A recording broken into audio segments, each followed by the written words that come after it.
السلام علیکم بچوں، کیسے ہیں آپ سب؟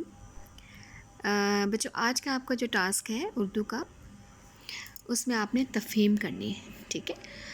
تفہیم کیا چیز ہوتی ہے؟ آپ یہ فرسٹ ٹائم کر رہے ہو، اس میں آپ کو ایک عبارت دی جاتی ہے، ٹھیک ہے؟ یہ دیکھیں، یہ پیراگراف، نثر پارہ یا عبارت کہتے ہیں اس کو، یہ آپ کو دی جاتی ہے پوری، دیکھیں فل، یہ آپ کے 4 لائنس کی، 5 لائنس کی، جو جتنی بھی لائنس کی ہوں گی. آپ کو اس میں کویسچنس دیے جاتے ہیں، اس میں سوالات دیے جاتے ہیں، ٹھیک ہے؟ آپ نے کیا کرنا ہے؟ ان سوالات کا جواب دینے ہیں، ٹھیک ہے؟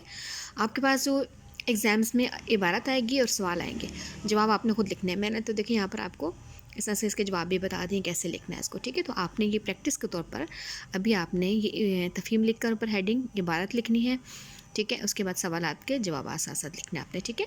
چلیں اسٹارٹ کرتے ہیں. تفہیم، آپ کی مین ہیڈنگ عبارت کیا ہے؟ چلیں پڑھتے ہیں. تھوڑا سا کلوز کر دوں، ٹھیک ہے.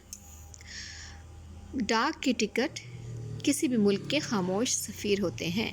کاغذ کے چھوٹے سے ٹکڑے سے کسی بھی ملک کی سیاست، جغرافیہ اور رہن سہن کا علم ہو جاتا ہے.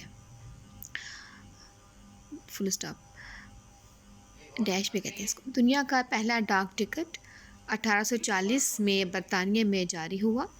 پاکستان میں بھی ڈاک ٹکٹ وقفے وقفے سے جاری کیے جاتے ہیں. ڈیش یا فل اسٹاپ.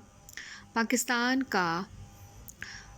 کا چوتھا ڈاک ٹکٹ مصور عبدالرحمن چغتائی نے تخلیق کیا، ٹھیک ہے؟ 1 روپے مالیت کے اس ٹکٹ پر خوبصورتی سے لفظ پاکستان تحریر تھا. اس ڈاک ٹکٹ کا شمار دنیا کے 10 خوبصورت ٹکٹوں میں کیا گیا، جو ہمارے لیے ایک اعزاز ہے، ٹھیک ہے؟ یہاں تک آپ کی عبارت ختم ہوگی. اب آپ کے سوالات شروع ہو جاتے ہیں، ٹھیک ہے؟ تفہیم کا مطلب عبارت آپ کو دی ہے، اس کو پڑھنا ہے، بہت اچھی طریقے سے پڑھنا ہے، پھر جو سوالات دیے ہیں اس کے جوابات دینے ہیں، ٹھیک ہے؟ چلیں میں پڑھ کے بتاتی ہوں.